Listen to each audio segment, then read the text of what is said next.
Alright, get the people. Let us Oh, man. let's get around the SCBA. Let us. Anybody ever want to get structure? Yes. The boss and name right there, man. Yeah, man, come on, man, come on. Thanks. Alright, then, people.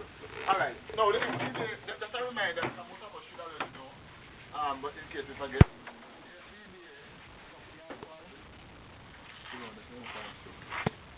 Alcohol there. And Alcohol on there.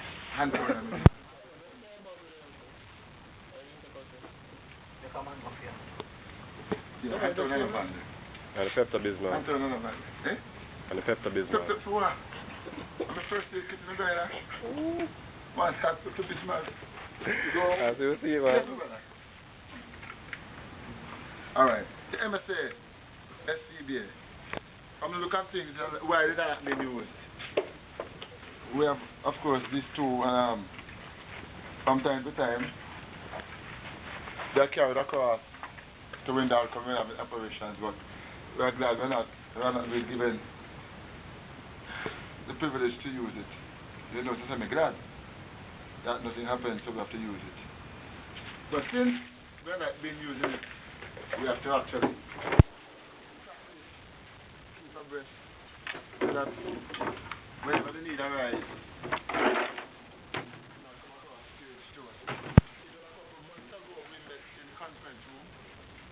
and we were looking at it. I said, you know, MSA, self-contained breeding apparatus. And this is a 2016 PSI bottle. Let's feel good on breathing. Yeah. Compressed air, clean air. It's not oxygen. Good. But it is actually clean air that we use. No, remember now, this is your best friend. We have several kinds of respirators. But the SCBA is your best friend when it comes down to safety. And you have to go into enclosed spaces, or you have to go in an environment where there's oxygen deficiency, you know, or you might have engulfment, you know, where areas where the air is not clean. SCBA is the best one. Some respirators that we use, actually what they do, they filters air. And if it's not a positive system, you have the positive and you have the negative respirator. The negative respirator, what people need that when if this was a respirator in the negative version, what happens is that 14.7 psi, 1 bar of air in the oxygen, right now around us, the pressure of the air is 14.5 psi, which is 1 bar. When you put this on, and if you should be doing an exercise on the outside, the filters that will be on the respirator is what filters the air that you will then breathe. Huh? But what will happen sometimes is that if the filter is not good, or the filter breaks, because the filter is according to hours, that's why you have to check if your respirator and that done certain time. You have to check because if the filter breaks down, then the filter will not do the job of filtrating the air so that you will be able to breathe clean air. What do you have outside here now? Is it what new filter? It depends on the use of it and the care.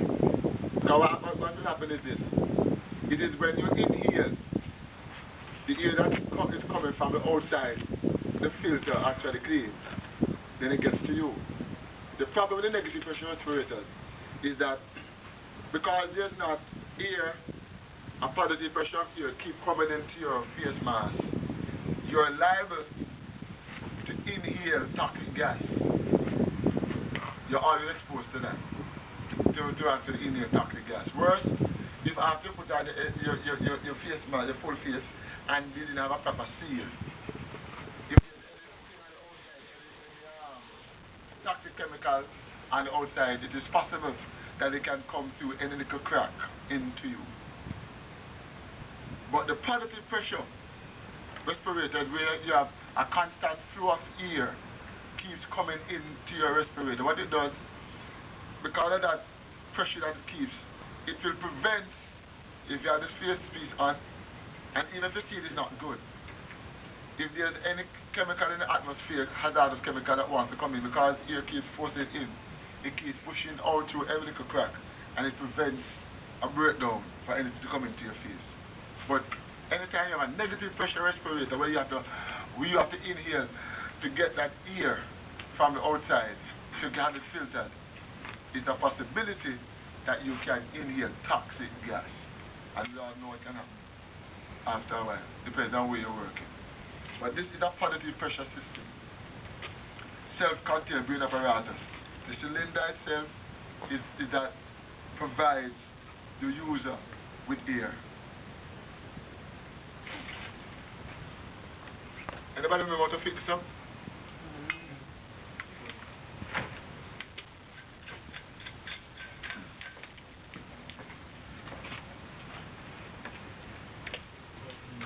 Huh?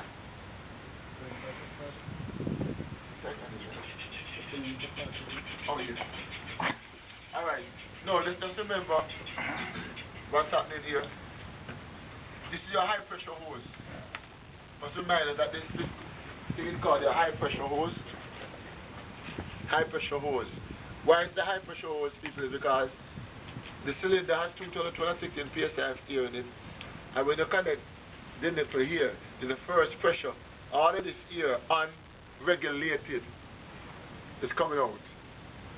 And if the integrity of this hose can't hold up the pressure, it's going to blow. There's a difference between these two hoses. Like these two hoses. This one and this. This is the high pressure.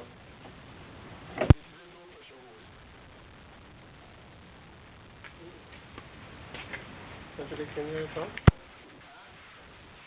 When the air, because the air, and then this is your regulator. So it cuts the air down to about 100 psi when it gets to your face. So you have 100 psi, but the problem is that sometimes you will not even feel the air coming into your face. You will not feel it, but if you should remove, if you have it on and you remove that second stage regulator, you hear the air flowing like crazy. And you want to feel it inside. Two regulators. A big man? Two regulators just on the side. Yes. One right next to your head and one. Yes. Remember, this is a hand tight now. Before you put it on at all times, you need to check to see if the O-ring is there. Okay. If the O-ring is not on, when the if the O-ring is not on, when you put it inside the secure to the office, it will have the air blowing out like crazy. So you need to have the O-ring in. And it's always hand tight. You make them, they kind of use their hand that tight. So you don't need a wrench. Alright.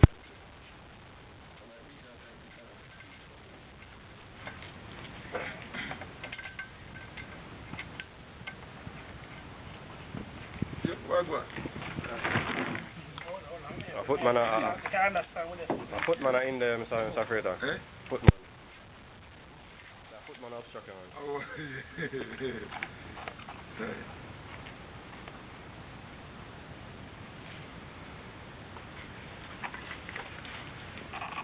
It's about 35 pounds. Put it onto your back. It's important that you have to inspect after and before, or should I better yet said before and after the use of your SCBA. Always give it a quick visual inspection. Always just, look at it. Careful, look at your cylinder. Look if there's any dent on it, any fit. Huh? Say again? Yeah, that's why I give him so much problem for time. You don't doubt it? Where did this come from? Yeah, I doubt it, Does it make a difference? It might. Let us see that. Sorry, let us see that one. It might. Let us look at the other one and see the consideration. It might. Normally the hose don't strap down underneath. Only at the soda when it comes to it. Let's check it. That's what the one looks like. Let's drop it inside it. Yeah, to the side. Just that it was just struck badly. It was supposed Oh, to struck okay. Alright. to actually to the base of the thing.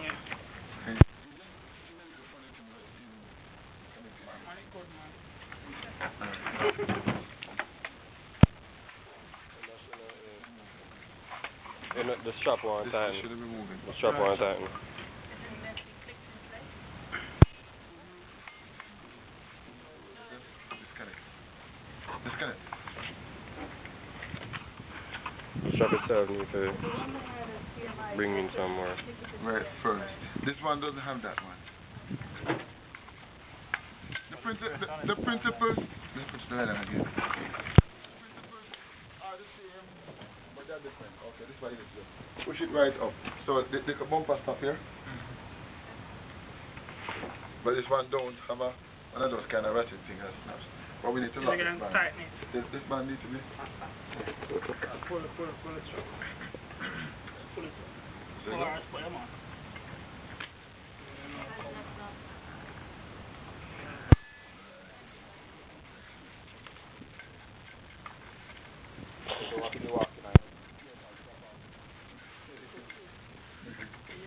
When you're diving and you're dragging it behind you.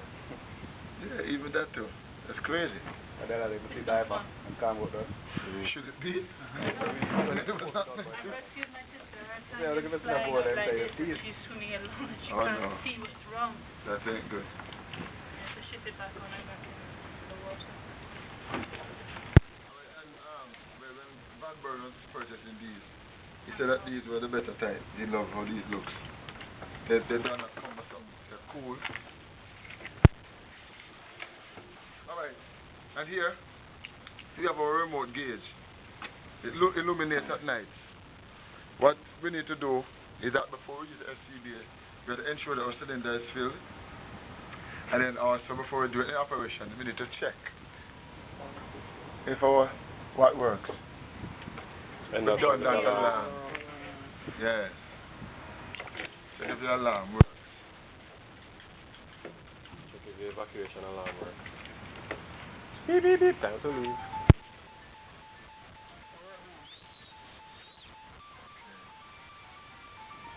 The alarm is so nice. Yes, sir. Yeah, man, we are four, man. We are four. No, I don't want them. Yeah, send the branch pipe, the doctor, and the nozzle. Yeah. Cool. Thanks. Alright, just know when we turn it on, you hear the whistle going.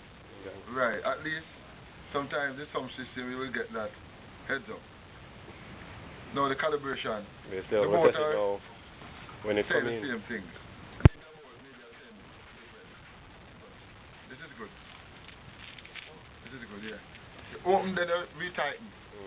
Okay, we'll test in the circles around. Even though you hear it when the air are run through it, you still don't know at what point it comes in. And then you open this valve slowly and allow the air.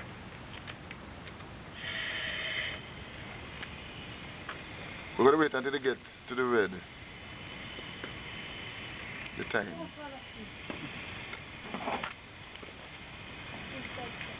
Tighten. They get you fine. Alright. No, enough for your watch. Yeah, they put it down the back. You're not escaping it, I'm not release it.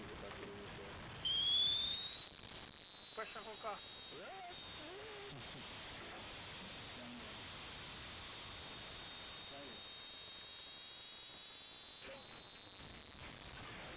Just load it up for you here, you know. You need to hear it. For everybody else.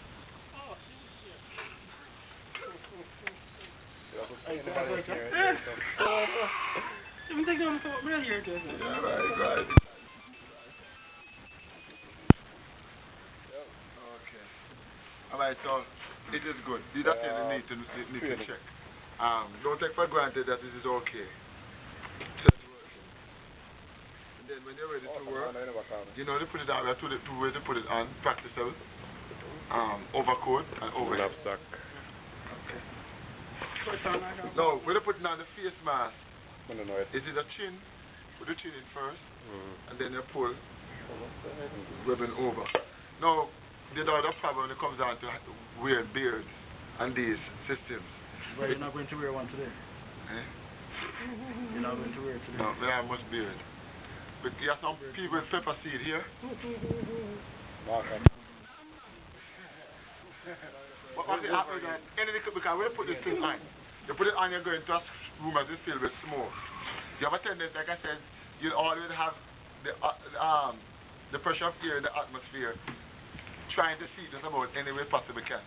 But like I said, if you're wearing a positive pressure system and you have air keeps coming in, then if you have a crack in the seal, it will prevent toxic atmospheric pressure to come into your face mask.